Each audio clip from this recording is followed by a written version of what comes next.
பார்லிமெண்ட்ல நடந்த ஒரு முக்கியமான விஷயம். மீண்டும் மீண்டும் தமிழர்களின் சுயமரியாதையை சீண்டும் விதமாகவே இந்த ஒன்றிய அரசு செயல்பட்டு இருக்கிறது.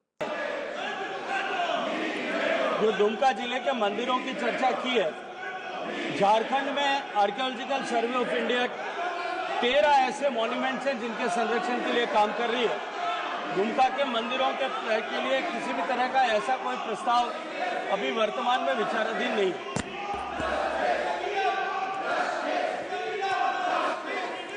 Question number 143 doctor Rajesh Mishra.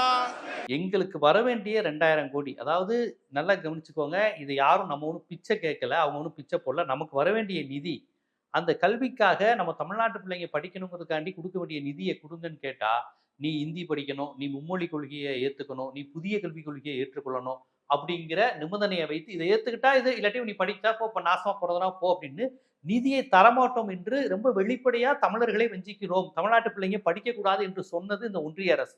இதை கண்டித்து இன்னைக்கு நாடாளுமன்றத்தில் தமிழ்நாட்டினுடைய நாடாளுமன்ற உறுப்பினர்கள் அனைவரும் எழுந்து எங்களுக்கு நிதி எங்க, எங்களுக்கு நீதி எங்க, எங்களுடைய உரிமையை எங்களுக்கு தாங்க என்று கேட்டிருக்கிறாங்க. அதற்கு மத்திய கல்வி அமைச்சர் எவ்வளவு ஒரு அநாகரிகமான வார்த்தையை பயன்படுத்தியிருக்கிறார் பாருங்க. தமிழ்நாட்டு எம்பிக்கள் நாகரிகம் இல்லாதவர்கள், ஜனநாயகத்துக்கு எதிரானவர்கள், மொழி அரசியல் செய்கிறார்கள், ஸ்டாலின் தான் எல்லாத்தையும் தூண்டி விடுறாரு இப்படிங்கிற விஷயத்த பேசியிருக்காரு.